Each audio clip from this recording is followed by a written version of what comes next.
This morning, and I'm sure we'll find answers to them. TUC, they are hitting, or organized labor indeed, they are hitting the streets on the 24th of July, crying over what they say is a rising cost of living. They're having difficulties managing the situation. And so they have ordered all their members, they say formal and informal, and specifically include the media, not to work on that day, get onto the streets. In all the regions, I have a number of questions. We'll get them and ask them whether this is a strike. If it is a strike, does it comply with the labor laws? If it is only an activation of their rights, constitutional right to demonstrate or to assemble, have they also made sure that the Public Order Act has been duly respected? What does an employee whose employer threatens him or her with some dismissal if they took part in the demonstration do? I've got a few questions for them in all of that. And you must have heard the Federation of Labor. They are saying that what the organized labor is doing is only populist, politically motivated action. I'll be asking Abraham Kumsin whether or not he's run out of words and phrases to describe what the TUC and organized labor does, because this is not the first time. And when at all will we have them do what is genuine and sincere? Maybe we'll get some answers to that as well. Of course, you are aware that there's been a review of the budget. There's been a supplementary that was submitted to Parliament. We will ask a few questions about that, and we are more interested in the plans that Setekwe, the minister, told Parliament are aimed at ensuring financial discipline, so that, particularly, we are not in normal times, we can take care of ourselves without too much of the whipping in town. I want you to tell me, if you have the opportunity of reading what he submitted, if you have seen any big plan in all of it to fix the economy, and if you have seen that there is any urgency at all on the part of government to address the fast deterioration in the economy. We will also look at the president's reshuffle. Now, we have 28 ministers plus the 10 in each of the regions. That's one in each of the regions.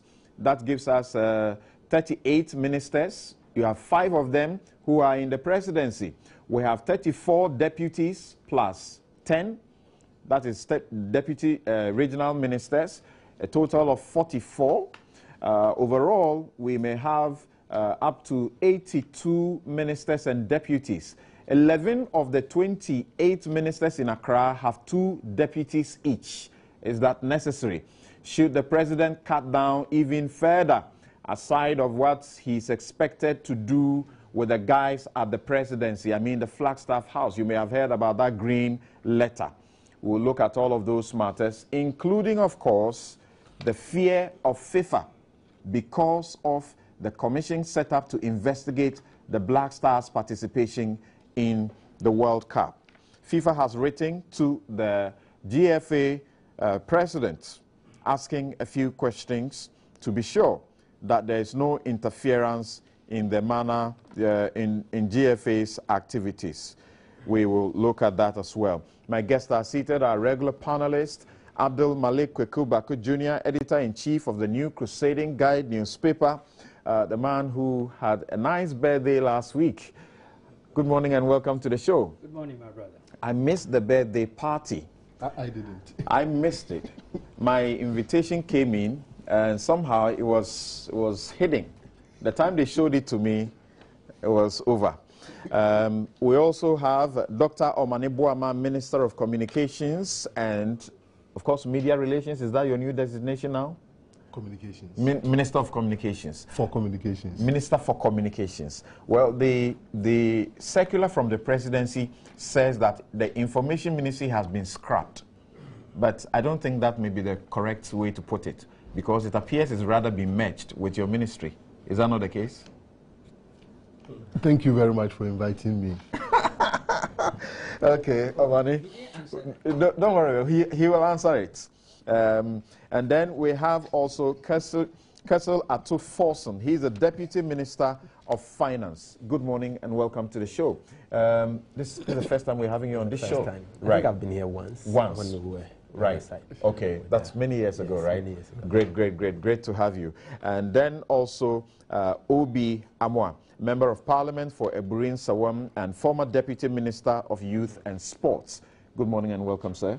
Morning. Thank you. The Constitution is Equiapim South. Equiapim South. Yes, it used to be Eburin Sawam. Thank you. But it was divided into two. Thank you. So we have Equiapim South, and then in Sawam Aduaji. Right. Equiapim South. Thank you very much. All right, so now we are set. Your views, your comments are welcome. 1422, that's the text line. You can also post your comments on our Facebook wall and we'll share them with the rest of the world. Better still, you can send them directly to me on the Newsfile at myjoyonline.com and we'll share them with the rest of the world. Let your comments be decent and decorous. Of course, you know, if you don't do that, I will not read them. You would have wasted your credit. Thank you very much. And yep. To read the statement on the statement. We'll get there. We'll get there. It's something we are supposed to do. The power of ICT and telecom. Me, I have it here. The hotter. I have it here. We'll get there. We'll deal with it. Okay. Thank you very much, Omani Buama. And of course, this show is brought to you by MTN. Welcome to the new world. Derata Motors, Sasso Insecticide Mosquito Spray is brought to you by Star Assurance, of course. It's also brought to you by ZipNet, your most reliable residential internet provider. Now, straight away, we will look at the Minister of Finance's budget statements and economic policy and supplementary estimates of the government of Ghana that he presented on behalf of the President of the Republic on the Wednesday, the 16th of July, 2014. I'm talking about Seth Terkper. And thankfully, we have the Deputy Minister for Finance here. Well, the thing I find about the statement is that even though the minister acknowledges the difficult times that we are in, he enumerates a number of things that certainly have gone wrong, and yet he insists that we are in a challenging time and refuses to come to the point where the opposition says you should admit we are in crisis. We're still not there. I don't think so. Far. Thank you very much. A very good morning to everyone watching us and listening to us this morning. But let me say that I personally don't think that we're in a crisis period. I think that clearly the economy is challenging. Clearly you can see the signs that because of the rigidities that we see in the budget, we are very much challenged. But you can only say that we are in a crisis period if you look at the rigidities and then the challenges exceeding a certain amount or exceeding in nominal terms a certain value that if care is not taken will compromise your medium-term prospects. And I think we are not there yet. Okay. Mr. Terkper says that, Mr. Speaker, and I quote him in paragraph 10, page 10, he says that, Mr. Speaker, GDP grew by 6.7% in the first quarter of 2014, down from 9.0% in the corresponding period in 2013. The agriculture sector led with a growth of 12.2%, up from 6.7% in the analogous quarter in 2013. The services sector followed with a growth of 4.6% compared to 10.4% recorded in the same quarter of 2013. While the industry sector contracted by 1.1% compared to its growth of 8.1% growth in the corresponding period in 2013. You say we are not in crisis? Not at all. Economy growing by 7.1% or projected to grow by 7.1% and grew in the previous year by 7.1% cannot be seen as an economy. It doesn't matter that you are contracting at 1.1% compared to 8.1 previously. Can I say that if we are in crisis period, the economy will be in recession, and that will mean that you will see virtually a negative growth. Okay. An economy growing by 7.1% cannot be seen as an economy in crisis. Benchmark it with our peers, benchmark it with West Africa or Sub-Saharan average, benchmark it with worldwide average. This economy growing by 7.1%. I can tell you that this economy is an economy that is very resilient, an economy that can stand shocks, and cannot be seen as an economy in crisis. I see. Those are just your preliminary comments. Obiawan, you were in Parliament when you presented the statement. Yes. What do you say briefly? Well, that was on the 16th of July. Right. Just a week before, the Bank of Ghana too had issued a monetary policy press release. And indeed, the confirmation is that we are beyond crisis. Ghana is in serious crisis. And if at this stage you are saying it's still challenges, I don't know what will happen if we get to crisis. The indicators are not good, from inflation to interest rate to revenue to budget deficit, total debt, city depreciation, government expenditure, gross international reserves, increase in risks to fiscal outlook. All these indicators will show that indeed we are in crisis. Indeed, before the minister came to Parliament on Friday, on 16 July, he had granted interview to Joy FM and has said that he would even recommend that when it comes to payment of statutory funds, the government should have a way of capping it or stopping it when we are in crisis. I heard him using the word crisis. So for him to go back and say that it's now challenges within days when nothing much has changed. But in context, in this situation, he was talking on the back of the court compelling the government to make the statutory payment to the GET fund. The government is supposed to meet of the GET fund. The government is supposed to meet the obligations. And if you don't meet the obligations, it has to take a citizen to send you to court, and then you come back to say that the cabinet should take a look at it. When we are in crisis, we should have a way of stopping these payments. I don't know when, again, you want to say we are in crisis. And I've given you the indicators. So if you say it's challenges, maybe it's semantics. Somebody even said, instead of crisis or challenges, then we should say critical situation, so that we move on. We'll look at them. We'll look at the figures in detail. Dr. Mane-Boama, you are very confident of the fact that we are not in crisis. So we are only facing challenges. That's what it is. I think that this cannot be settled by you and I or the panelists here. It is the figures that will speak for the facts on the ground. Very good morning to your cherished. The figures at certain situations have halved or even more than halved as compared to the performance of the economy within the same period in the previous year. Samson, I want you to assess the anatomy of an economy in crisis. And I'll refer you to President Bush's book, which is Decision Point. Go and read the chapter under the financial crisis, when he began talking about when the American economy had gotten into crisis, what was happening almost every minute, every passing day. There are clear characteristics, as we have it now here in Ghana. If you said that you are revising your growth target from 8 to 7.1, and an objective analyst comes to the conclusion that it's an economy in crisis, it is very, very difficult for me to appreciate. This is because if you have 100 Ghana cedis and you grew it last year by, let's say, 7%, it goes to 107. So even if this year you don't grow by 7% and you grow by 5%, you are not growing 100 Ghana cedis by 5%, but you are growing 107 Ghana cedis by 5%. That appreciation must be firmly grounded. I will characterize the finance minister's presentation in Parliament into 4.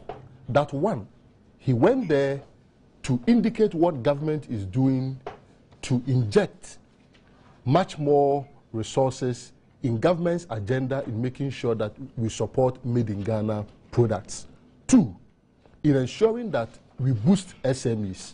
3, he went there without introducing any new taxes. And 4, he went there also to ensure that we are able to inject much more efficiency in our existing tax collection regime and also much more prudence in government's expenditure. These are the 4 ways that I will look at what the finance minister did. In terms of crisis or no crisis, I think that the crisis rests just in the minds of those who want to push that agenda. The facts on the ground do not support that at all.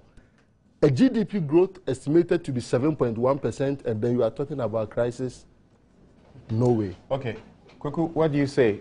Listening to him or watching him on TV as he went about what had happened to the economy and the plans towards making sure that things are put in proper order? Well, I have summarized what the finance minister presented as a review of missed targets. That's what it was, bottom line. Almost every single target that was set was not fulfilled. Either there was a review downwards or a review upwards. Either way, there was a missed target. So, and don't forget, the finance minister had been to Parliament earlier. Was it in April 1st or so, if my memory serves me right. It was about the first time we were even having that kind of intervention on the floor of the House. It was indicative of the fact that the country's economy was in some sort of trouble. They don't want me to use crisis or challenge. Huge trouble. It took the finance minister to go there and alert the nation as to what was being done to cure the mischief. Subsequently, we've had this mid-year review. I have not had, and I'm being very fair here, I haven't had the benefit of reading the full text. I think it takes some time to do that in order to do an honest appraisal. But the bits that the finance minister put out there and the few media reports do not really inspire a lot of confidence in the economy. I've heard the Chamber of Commerce, the Association of Ghana Industries, they are saying that there's little or no hope because they don't see much attention being given to the private sector. I've heard labor. They are even threatening a strike action. You've heard other civil society groups, the think tanks, all expressing, lack of optimism. Is it only the government that thinks it knows what is being done right? I have a feeling that when you have a situation where statutory funds are in arrears, many of them at the same time, you have inflation getting out of hand, you have interest rates getting out of hand. When you have such a situation, the Bank of Ghana recently came out with some policies that it had to come back amending. The VAT, the new VAT thing on banking services, abandoned. You see, lack of policy credibility or consistency. If you put all these things together, then you get a significance. The significance being that there's something seriously wrong with the Ghanaian economy. All right, Abdul Malik Kubako there. Your views and comments are welcome. Questions also, 1422, that's a text line. You can also post them on our Facebook wall or send them directly to me at newsfile@myjoyonline.com. Now, this is your job. This is where we Ghanaian taxpayers pay you to make sure that you are taking care of this particular area for us. I'll give you a good opportunity to tell Ghanaians why what the minister presented inspires any hope at all about what people say is gloomy. Okay, thank you very much. Let me use this opportunity to explain why we went to Parliament. Obviously, we went to Parliament, first of all, to update stakeholders on the performance of 2013. You'll recall that when the minister went to Parliament in November last year, we indeed used September actual numbers, January to September 2013 actual numbers, and did make some projection to end the year. So obviously the year has ended, and you have to go back to Parliament and report how the full year performed. And that is exactly what you went to Parliament to do. Again, the Minister for Finance went to Parliament to indeed report on the performance of the first half of 2014. Not exactly first half, but up to the first 5 months of 2014. This indeed threw out some numbers. I have to say that we did prepare the 2014 budget based on assumptions. Assumptions, first of all, like we are going to freeze wage because the trajectory that it was going is not something that is sustainable. And we felt that there was the need for us to freeze the wage. So we made that firm assumptions in the budget. We thought it would have been accepted. Indeed, after negotiation, we had to settle a 10% COLA, cost of living allowance, terminating December 2013. The 10% starting from May. So in nominal terms, if you look at it for entire year, it's about 6.725% per annum, per month. However, that means that we needed to adjust the numbers we have on the wages and salary side, compensation side of the budget. Again, we prepared the budget with an assumption that interest rate, exchange rate will be 2.1. The city unfortunately moved ahead of time, and we had to adjust those numbers as well. It has the chances that it's going to affect a number of assumptions that we've made that include interest payment, particularly on the foreign side. Because, for instance, you go out there to borrow in US dollars. Apart from the fact that some of the borrowings are in flotation, those that are not in fixed, the fact that you are borrowing in US dollars, you have to change cedi to US dollars to service those loans. So the fact that the cedi has gone up, you have to change that. And then secondly, an assumption that the automatic tariff adjustment is going to continue, and then we projected to spend 50 million Ghana cedis on subsidies, both on the area of energy, which include power and fuel. So 50 million assumption. However, as at May, the numbers have changed, and there's the need for us to look at the numbers, review the budget, and then make another projection to end the year. So that is exactly what we did. If you look at the budget statement, what the minister indeed explained using the appendix tables, the minister asked Parliament to be given opportunity to spend additional 3.2 billion. Okay, that will mean that appropriations will move from 3.6 billion to 3.9 billion. Okay, and he explained the reasons. If you look at the budget statement from pages 58 and 59, he did explain the reasons why he's seeking for that. The number of pluses, the number of minuses put together, and then we arrived at that number. I have to say that wages and salary alone request us to do something, okay, because it has moved from, because of the COLA that we awarded, the wages and salary moved, interest payment moved, subsidy 50 million moved to about 618 million, because as at May this year, we have accrued a subsidy of approximately 350 million on fuel alone. So though some tariff adjustment has been done, it's not full cost recovery yet, so we did make some provisions that we may incur some subsidies before the end of the year. So we have changed our projections from 50 million to 618 million. On the area of the depreciation and obviously affecting the interest payment, we did indeed added 178 million to take care of that.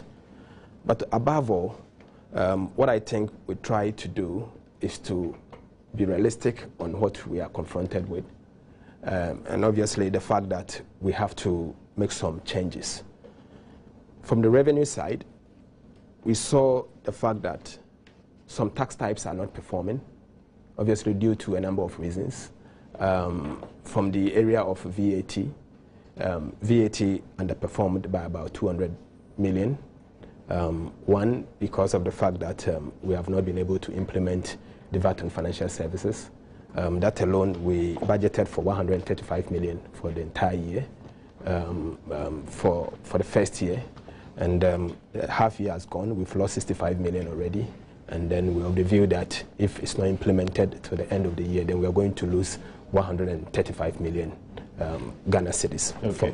If I can do this at this point, the minister refers to bold steps that are being taken, and in page 4, he says that, Mr. Minister, notwithstanding these challenges, and I'm looking at a situation where we are able to move to what is being done to correct the situation, because that is most important for Ghanaians. Right. The problems have been rehearsed over and over again, so people are aware of them. People are living with the problems. He says that, Mr. Minister, Mr. Speaker, notwithstanding the challenges and our bold efforts to address them with measures that include those approved by the House, can you say that the measures that he speaks of are bold indeed? And I look at him talk about bold efforts, and in the same speech, you hear him talk about, we expect inflation to ease with good harvests, stabilization of the cedi, improvement of economic performance. Must it be down to expectation? Of course. And that cannot be said to be bold effort. No, I strongly disagree. I disagree on the fact that in economics, expectation plays a key role. A key role in the sense that obviously you make some projections from harvest, from agriculture side. And before you cut me, I was going to go to the macro performance indicators. We have seen inflation moving. I won't say it's deliberate, but I would say that this is as a result of the fiscal policies that we are implementing to address the fiscal side. Currently, you see automatic tariff adjustment, obviously affecting transport costs, and obviously fueling inflation. Cascades, affects everything. So it's automatic. The fact that you are addressing the fiscal side, you see the impact on the monetary side, and that is something that we expect. If you do tax measures to address the challenges that we face on the fiscal side, you'll see the effect from the monetary side, obviously from inflation. So we know exactly what is going to happen. We have the hope that we can see something coming from the food inflation side. If we are to get bumper harvest, then we know that that is going to fuel in from the inflation side, and that will indeed reduce the inflation that we are seeing. So expectation plays a major role. We know that there's the need for us to come back, adjust the fiscal situation, because where we are going is not sustainable. You can obviously look at it from the fiscal table that we did provided that indeed we've done very well on the expenditure side. We have tried as much as possible to control expenditure. That doesn't mean we are building unnecessary arrears, but we feel that there's the need for us to have a handle on the expenditure. If we fail to do that, then we will end up compromising the medium-term challenges, medium-term prospect of this country. And that is exactly what the minister did provide. In my own view, I think the minister is bold enough, addresses the measures that we have implemented. I have to admit that reading through a number of IMF reports and worldwide reports, I've never seen one single year that we've done a lot of measures more than 2013. Okay. We did do a number of measures in 2013. Okay, you catch your breath at this point. I will now bring in Obiamwa. You were in Parliament and you also followed everything that went on. Yes. Can we look at the measures that are being taken? The minister speaks of measures including continuing review and clarification of the Bank of Ghana foreign exchange measures. He talks about increasing the production of crude oil and gas to reduce reliance on imported light crude, enforcing the President's directives for all MDAs and MMDAs to prioritize made-in-Ghana products to preserve the foreign exchange. He also spoke about addressing the annual seasonality of our foreign exchange inflows by effectively arranging the smooth use of our international reserves through interventions including swaps, especially for the periods after the cocoa season. There's quite a bit of that And then he talks about checking illegal practice of dealing in forex transactions, among others. Do you find these bold, effective, and urgent?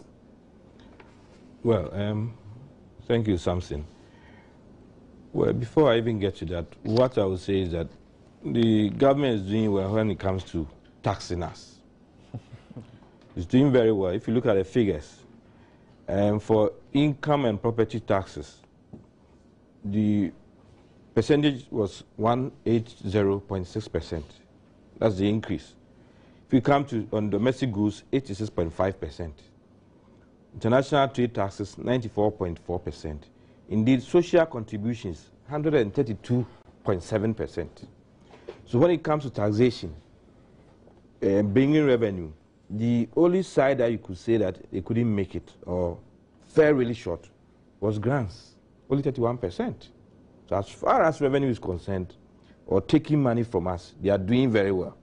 As to whether they are using the money well or the measures are okay, is another matter. No, but they have also indicated that that's a problem. We are not paying our taxes. No, that's, I've given you the figures. Ghana, the governor of the Bank of Ghana says that we do very bad at that. If you say that for the out 10, January to May, you were able to make 108.6%. Are you not collecting income and property taxes? These are the figures. Taxes on domestic goods and services, 86.5%. You're almost there. So for taxes, they are doing very well. They are taxing us and spending. But when it comes to expenditure, one area which is very interesting is subsidies. Now, they projected to spend 20 million on subsidies. As at May, the out 10 is zero. They haven't spent anything on subsidies. So up to this point, if they claimed, or up to May, if they claimed they were subsidizing anything, the figures are not showing. No, I have to correct that. Then you come to what you're bringing to Parliament now, and they are saying that they were hoping to spend 50 million on subsidies. But now it has to go to 618 million. So I don't know how they ended up with this kind of projection and the kind of situation we have now. The whole year, you were hoping to spend 50 million on subsidies. But you've come to Parliament at the end of May or June, they are saying that we should approve for you to spend 618 million on subsidies. Just because of this forest business, the weakening CD, and the fact that the BDCs are on the neck of government that you owe us so much, if you don't do anything about it, we cannot supply and the banks will not give us the letters of credit. So if you say bold measures, so far I cannot see what is in the supplementary budget that you say is bold. What? Make patronized made in Ghana goods. In all fairness. In all fairness. All the pointers that I have read to you. That they are bold. None is a bold measure to address any of the problems that we are facing. The measures have already been there. It's not that you are now bringing the measures. What? Wage fees, employment fees, these subsidies that you are talking about. The measures have all been there. Made in Ghana goods. This business of patronized made in Ghana goods, sometimes I don't even understand it. Because the major point is that if the government admits that we are importing so much, the government should be the first entity to take the lead to make sure that we produce. We are leaving it to the private sector to produce. Meanwhile, utilities, everything, interest rate, everything that will help the private sector to produce, they cannot have it. And now you are still saying patronized made in Ghana goods. Is it the shares we are wearing? Yes, it's not enough. Has the government taken any initiatives to even set up industries on its own? Not to say that the private sector go and do it, we'll give you some credit. Meanwhile, all the other factors will not help them to even produce. And the rate at which you want us to produce, if the government doesn't take bold measures like telling the whole world that now we will ourselves want to get involved in producing and in providing employment, and then always talking about stop eating rice, stop eating whatever because it's imported. I don't think... Are you refusing to take notice of, for example, the support that is going to SMEs? Well, I'm saying that you can give the SMEs all the support, but where is the infrastructure? That these utilities that you increase every day, they don't even have power if they want power. the other factors which should come in for them to be able to produce and even compete.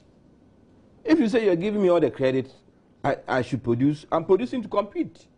And if somebody can get to China or anywhere today and bring the finished product, and that finished product is far cheaper than what you expect me to produce here, you give me the credit, all right, but how am I going to compete? You understand? So it's easier saying that you've taken bold measures. In any case, there are measures. I heard Minister Omanibuama saying that for government to project that, it's just projection, to project that GDP now is being revised to this. It doesn't mean that because it's being revised, the target will be met. It doesn't also mean that we will not meet it. No, that's, I mean, your records show. The figures you brought show. Let's go to expenditures. Let's go to expenditures. Typical example. And let's see whether your records show that you can meet the targets. What's been the record for since 2012, 2011 to now? So the fact that you have been, if you use the word bold, you have been bold to revise, doesn't mean you will meet it. So you could have even decided to make it 5% and say that we are bold enough, we are doing it. Are you meeting it? That's the issue. Because if you read the Monetary Policy Committee press release, it's really, it's frightening. Let's look at total debts. And let's look at even how much we spent in paying interest on debts. So huge. And what are we doing about it? If you're borrowing, and you have to spend a chunk of your money to pay interest, is that a bold measure we are talking about? These are the figures. We can go through the figures. And meanwhile, your CD is not strengthening any day. In the conservative figures, Bank of Ghana is telling us that CD depreciated at 26.7% against the dollar. Compared to last year, it was only 3.4%. Compared to last year, it was only 3.4%. Okay. Please hold on for me. I'll come to Omanibuama at this point. And please don't ask me for equal time. When I give the Deputy Minister for Finance a certain time, it was with the benefit that that is his area. And when I return, I'm likely to give him more time than I give to any one of you. Now, I'm not issuing a threat. No. I know that you may be quick to accuse me of not giving you sufficient time. Okay. Now, Dr. Omanibuama, when I read through the statement, I find some of the measures or the approach to arrest the situation to be largely prospective. I don't find things that are happening, as in happening now, or have been done within the period.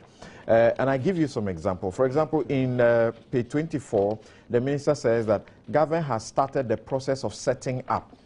He started the process. You would find that theme running through. That 25, you hear him say, when operational, the process will link conceptually, and he's talking about the GIIF, mechanism. You hear him talk about quite a good number of them. You read and you find that, it's prospective. And I'm asking myself, is government rather not expected to tell Ghanaians what it has done and what effect it ought to have on them? Thank you very much, Samson. I think that this document came out, I think, on Wednesday. So you may not have had the opportunity of exhausting the whole document. I have. But if you go to page 44, 45, thereabout, you realize that we are talking about the electronic salary payment vouchers. Right. I'm going to read them. Okay. The ESPV system provides online access to heads of management units. So this is something that is ongoing. With the 24-hour access to the payroll data, the manager has adequate time to continuously review the payroll report. As at the end of June, the system had been deployed to 73.3% of management units in the Greater Accra region. It shows that it's ongoing. The validation of the June payroll of these management units has resulted in the deletion of 266 names and blocking for investigation of 2,531 staff. The total estimated payroll cost of the 2,797 staff is 36.7 million per annum. So this is something that is ongoing. You then go to the electronic pay slips system. That is also ongoing.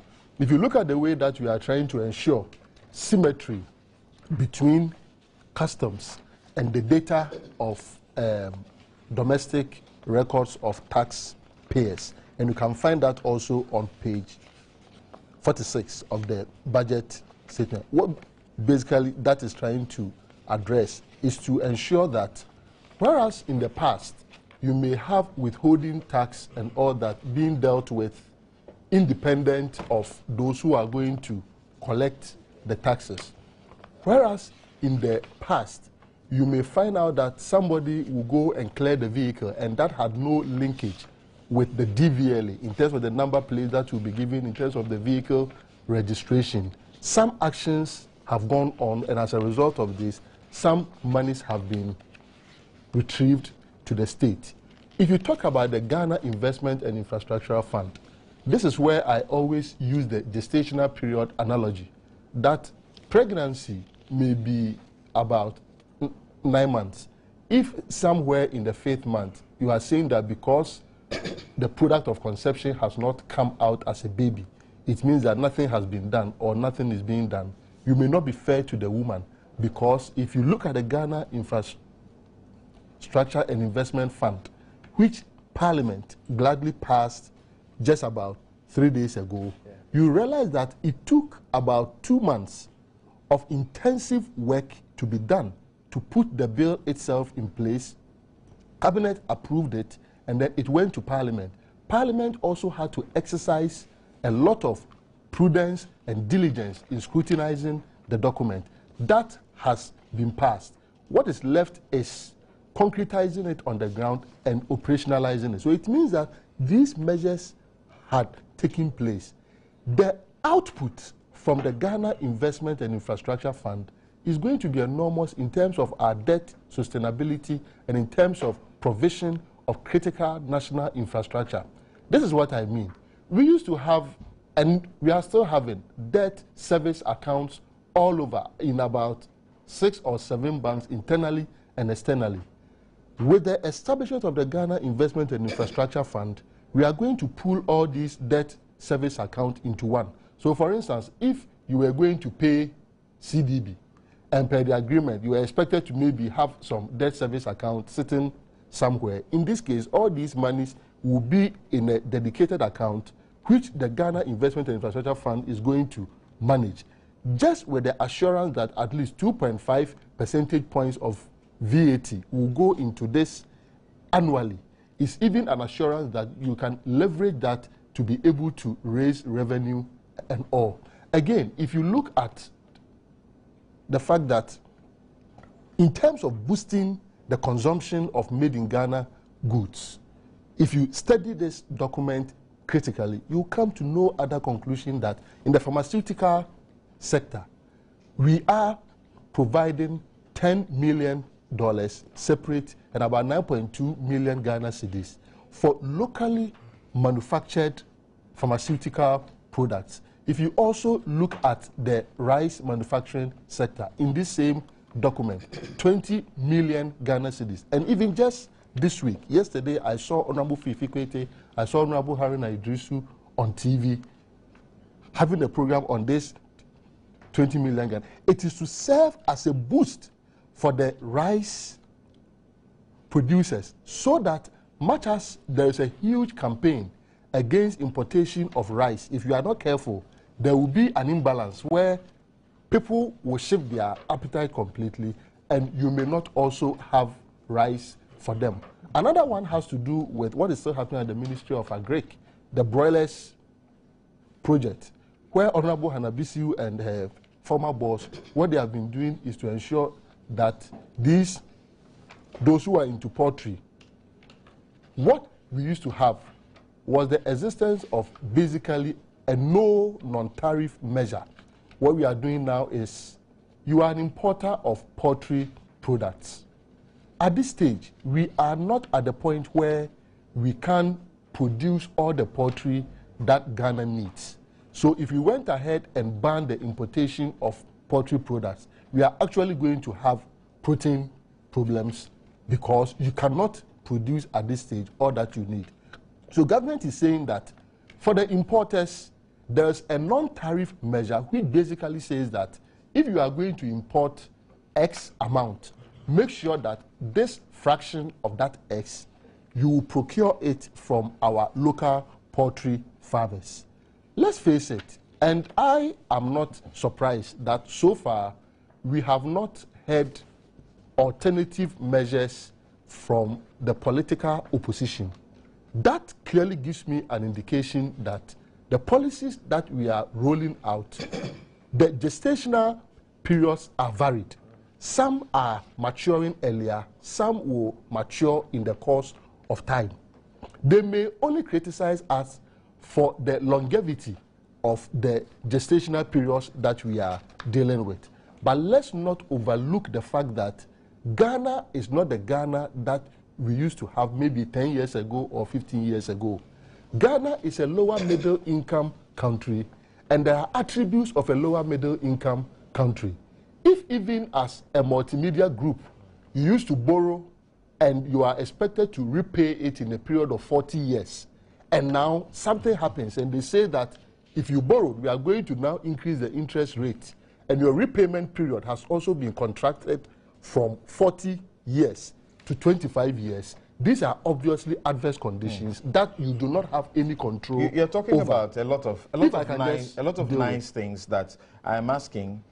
Does my grandmother over there in the village listening to us appreciate what you're saying compared to what she's experiencing directly in her daily life? And it also reminds me, you said earlier, referred me to Decision Point, Clinton, is it Bush's book, and you said I should read to find out what happens in a crisis period. Anatomy of the... Right. Yeah. What I'm thinking is that in the economy of the ordinary man there, every day, the size of the ball of kenke he buys continues to diminish. So it's very clear that as far as he's concerned, we're in a crisis.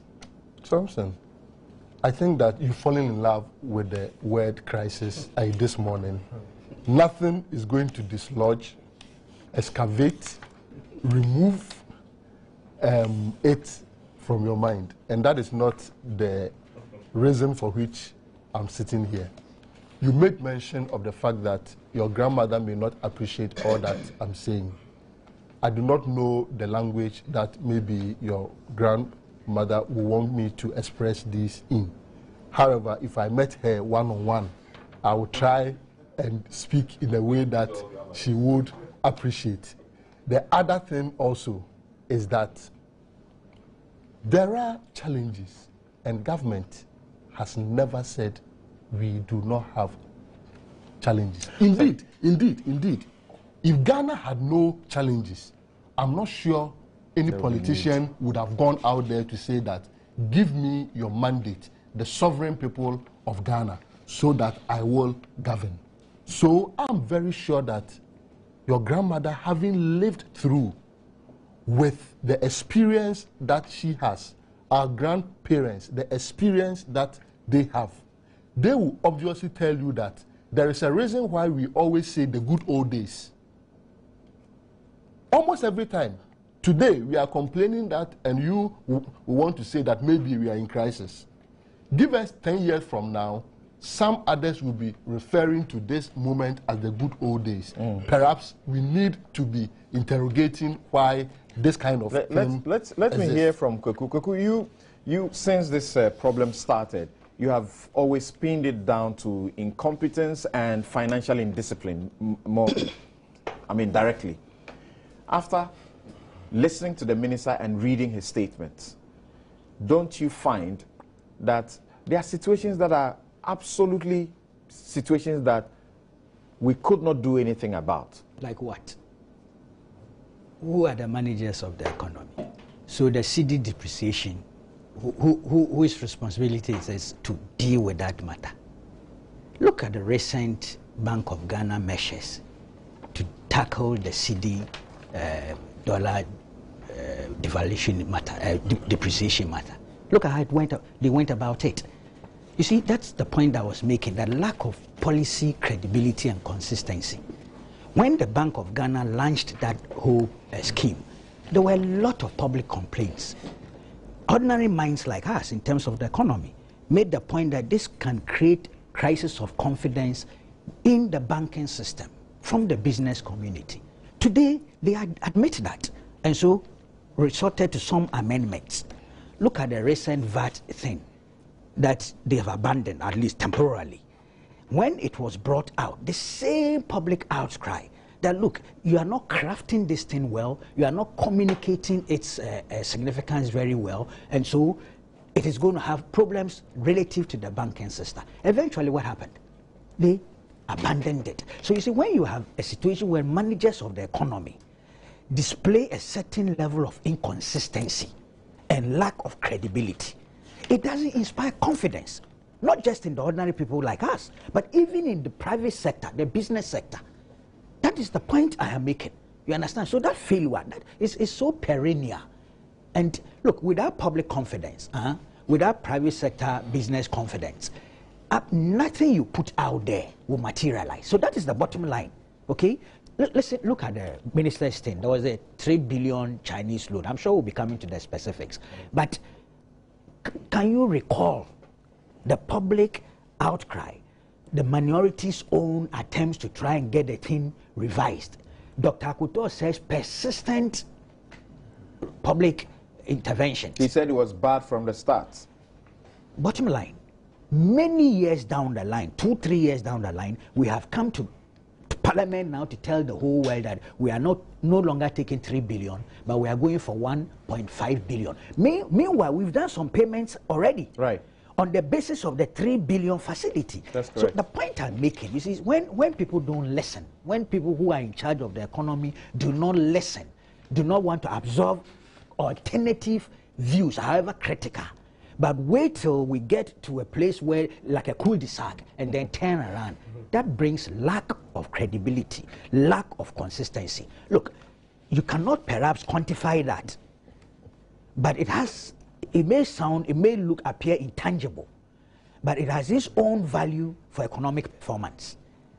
And that's the way I see it. As I said, I haven't read the full text, so I'm not going to sit here and say that, look, there's nothing at all positive in this document. I think that would be the height of dishonesty. But the truth of the matter is that I feel the Ghanaian economy is too heated and it is not delivering the goods and services that the people are asking for. If I may ask you about the 3 billion Chinese loan, which is now you're looking for. Look, just one last point. I'm sorry for this. The Century Consensus report. Right. Where is the final report? Where are the action plans?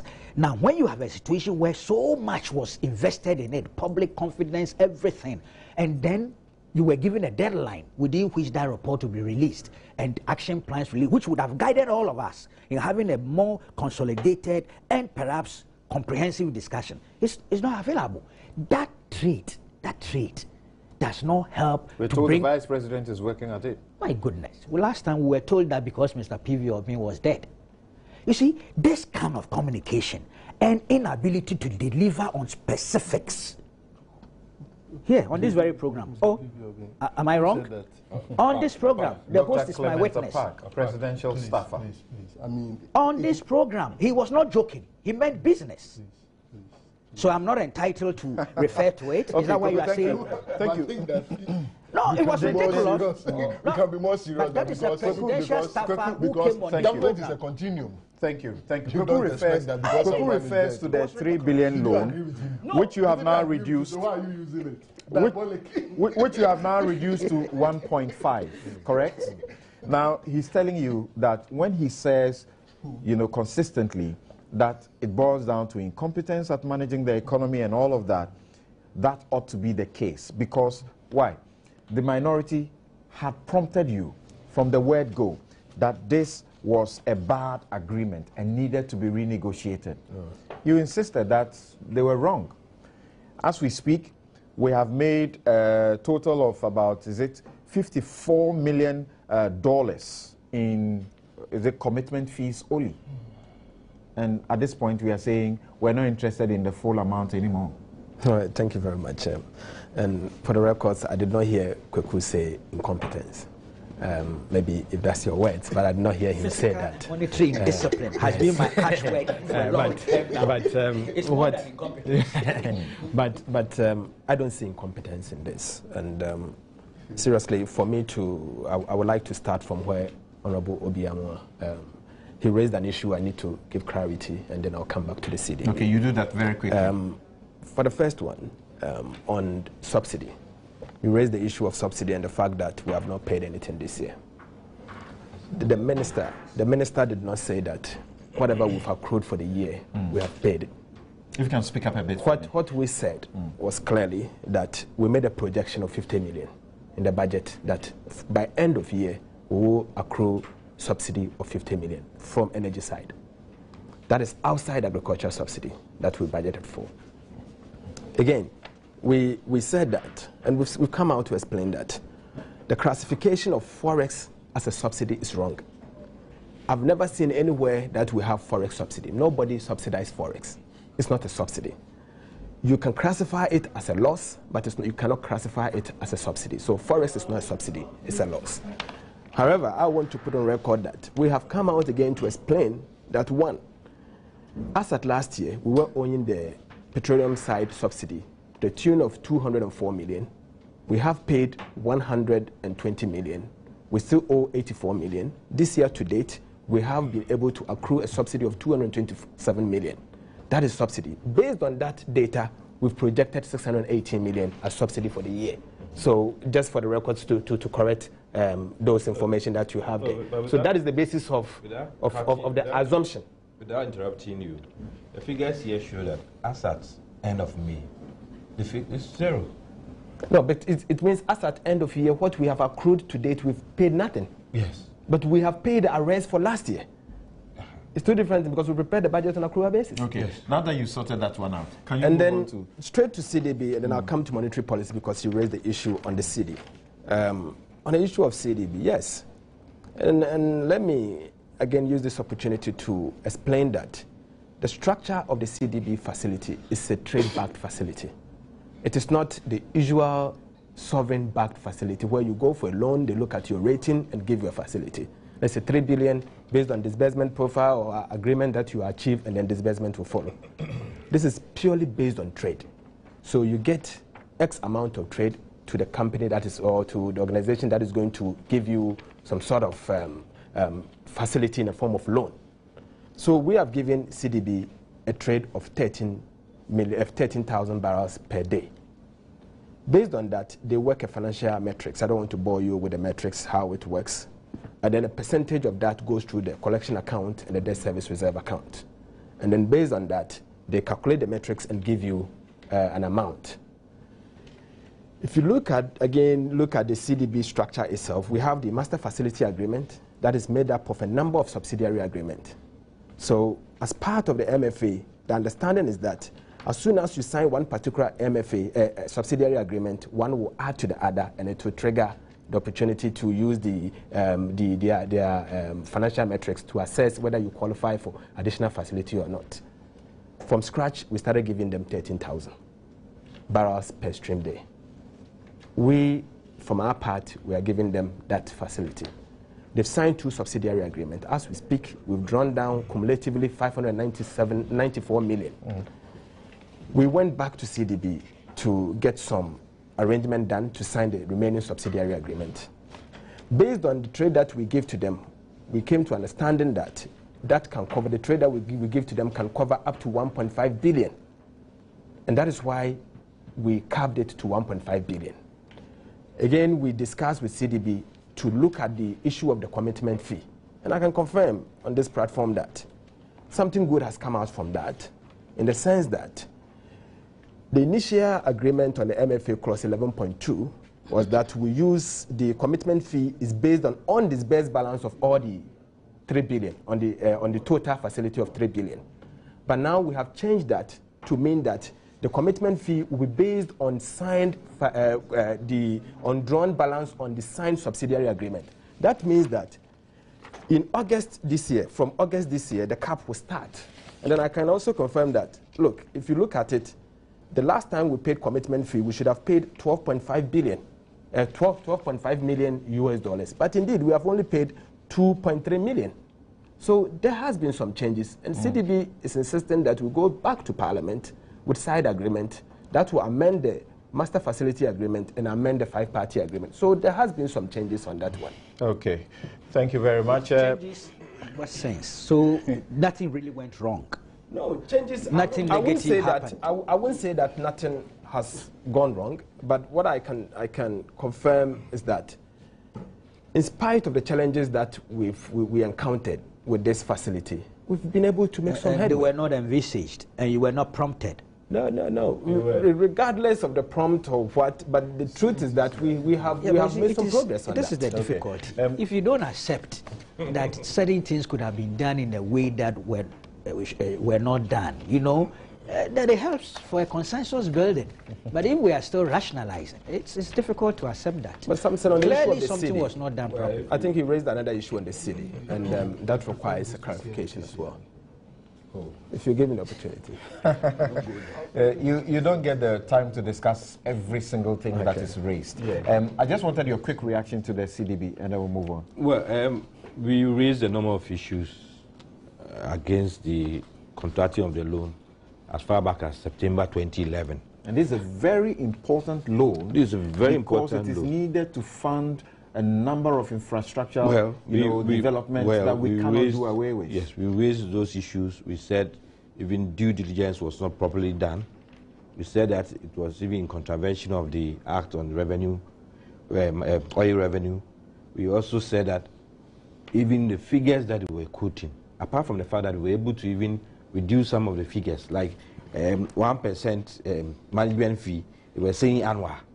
Until we do the attention that we have moved on from there, and we have access in excess of this 600 million. They listed 12 projects, and then told the whole world that by the time the loan lands, MPP will be dazed. That's why they are against the loan. When we had drawn the attention to very concrete issues. Now listen to what the minister is saying, that out of the 12, only 2 will be pursued. Subsidiaries. Only 2 this year. No, let me read it. Let me. 2 has been signed. Let me read it. Read. You're reading from page 37. I don't know whether it's... Go ahead. It says the facility has been disbursed under 2 tranches, A and B, of 1.5 billion each. Both projects currently underway are Tranche B facilities. The status of the facility as of June 2014 are as follows. Tranche A, no activity. Tranche B, total amount of facility, 3 billion. Total disbursed, 597.3. Total amount disbursed in 2014, 50.8. Total number of projects underway, 2. And it says underway. Yes. There's a total amount of additional projects CDB has agreed to sign, 4. 2. They've agreed to sign 4. I'm talking about projects underway, which is 2. Yes. So they've agreed to sign additional 2. Yes. But I'm saying that projects underway 2. That's what I said. Yes, right. I mean, you listed 12. You said 12 are underway, but it's 2 underway. You are now going to sign for additional 2, and they have even given their conditions, which you have to meet. Let me read 118 on page 38.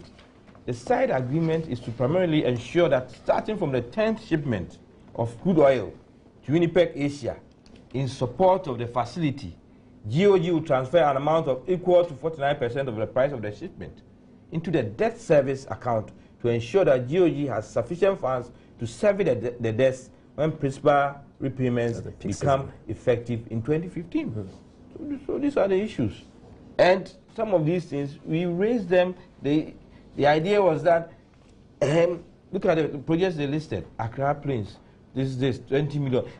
The one major problem was even they could not even quantify the project. Or between 100 to 200, between 150 to 300. Is that how you pursue projects? You think there's nothing wrong with it? That what is the cost of a project that you tell me between 100 to 200? What's the cost of a project? You tell me between 150 to 200. You make provision for inflation. This whole Chinese as the coastal. Okay, let me projects. Let me share a few. Just before you Let me share a few views of some of the listeners and viewers with you.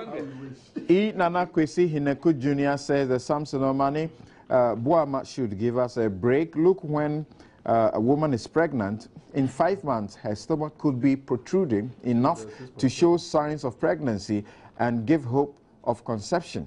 You see, our government keeps tickling itself with the presumed seemingly favorable figures. They are behaving like some lawyers, quote unquote, burying the large illiterate populace in deceptive figures.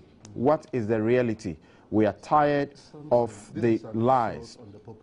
And then Seydou Samed from WA says, Samson, this government was voted into power to solve problems and not to give reasons why we are in hardship. There is one from Ernest Kwato. He says that, Samson, I am getting fatigued by government officials explaining problems instead of fixing them. They're explaining to you what is going on by way of fixing them. You don't like that one too? Government should put in extraordinary efforts to produce adequate, available, and affordable power. This may not be the silver bullet which will blow away all our problems, but it sure will put us on the path towards industrialization. Ilyasu Haruna from Tamale says, Samson, what could have compelled government to beat such a swift retreat by cutting the CDB loan to $1.5 billion from the original $3 billion? Why should the government service a loan they are yet to receive? Could the loan be arranged? Okay, I'm unable to read further because it's not clear from the continuation. Sharing with you some more of the messages. Pag Ganiu says, Samson, my hopes are sinking, my patriotism is demoralized, and I feel like renouncing my nationality for Germany because my country's workforce prefer to further toward an economy that is already facing challenging times. Okay, thank you for your messages. Richard Opoku says, okay, you are talking about FIFA. We will talk about that later and not now.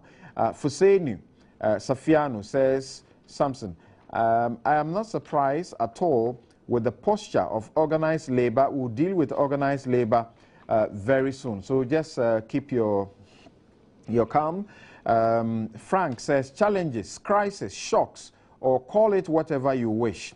But what is clear is that we must all roll our sleeves to dig ourselves out of the situation. Incessant negative projection and commentary won't overturn the situation overnight. Every country at some point goes through bad trajectory. It is the committed and collective efforts of its people that brings prosperity.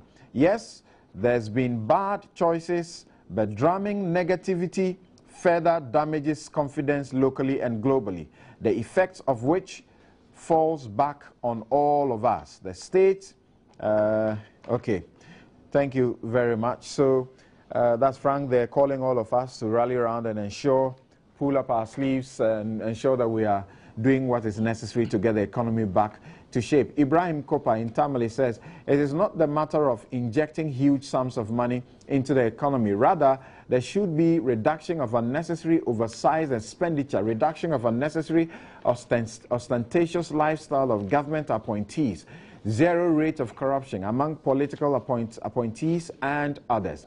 Bernard writes this from, is it in Zima? It says, we put people in government and pay them to manage the economy. They mismanage that economy, and we, the common folks, are the ones who suffer as a result of their mismanagement. What a sad world we live in. This is not fair. Kweku Agbe, is it? Okay. He says that, I think It's time for the politicians to think about Mother Ghana. Most of the skilled laborers are moving out of the country for greener pastures. Per the information provided by the Ministry of Interior, the government should step up more efforts to stabilize the city, which can improve the life of the citizens. The government appointees should also sacrifice a little more to make the president popular, because we want this country to be better. Okay, thank you. Papa Ko Odum says that, Samson, it is not for the government to tell us whether the economy is facing challenges or in crisis. All the macroeconomic indicators point to the fact that we are in crisis. And permit me to add that you can't rely on the decelerating growth of the economy to say we are just facing challenges, because most of the developed economies are growing at a rate much lower than Ghana's, but apparently have very stable and robust economies. So economic growth is not the best indicator of the stability of an economy or otherwise. Spike in Ohio, United States of America, says it is so sickening and appalling when you have some government officials trying to defend the indefensible. The fact is, the Ghanaian economy is collapsing, and the earlier those who have been given the mandate to rule accept and do something about it, the better. Experts must be appointed, and God save Ghana. Thank you very much for all of your comments. I'll give you the very last bite on the question of the CDB loan. I think that, this is my personal, that we should not be going back to rehearse the challenges or the difficulties that the opposition told us about the loan, but we should be looking at how effectively what is coming will be used to improve the situation. Isn't that so? I agree with you, because this kind of history about loans will not help anyone. Why? We have been in this country before. People have been advised about loans, and we know where those ones landed. So I agree perfectly. Do you think people have that assurance? I agree. Look. If you are to look at the gas infrastructure project, that is ongoing. It is the CDB that is funding it. If you are to look at the AMA ICT project, which is ongoing, and I know about that because it's between the Ministry of Communications and the National Security. It is Huawei that is implementing that. Very soon, we will begin to see the manifestations of that project, because as we speak now, cameras are being deployed all over the city of Accra. What I would say is it better that this capping has been achieved? Yes, it is. If that is the case, what are we going to use the extra funds for? The minister articulated that. Is it going to be of benefit? Additionally, it creates an opportunity for government to also look for another $1.5 billion. Government did not just work on capping it, but simultaneously, we worked towards looking for alternatives. And very, very soon, I'm very sure some of these alternatives will be put out there for the good people of Ghana to know that even those projects that were going to be funded out of the $1.5 billion that we have cut out at this stage will not suffer just because of the capping. All right. I have said that, look, we are a country that has attained lower middle income status. There are challenges that come with it. Some 30, 20 years ago, not all Ghanaians, or at least a sizable number of Ghanaians, were comfortable with not drinking potable water. As we speak now, as a result of our lower middle income status, and it is good that almost every Ghanaian expects to have potable drinking water. This is why, it is because of development. This is why we are injecting as much as $750 million in providing potable drinking water for Ghanaians. This is why we are injecting resources in road construction. This is why we have injected resources in the NHIS. It has its own challenges.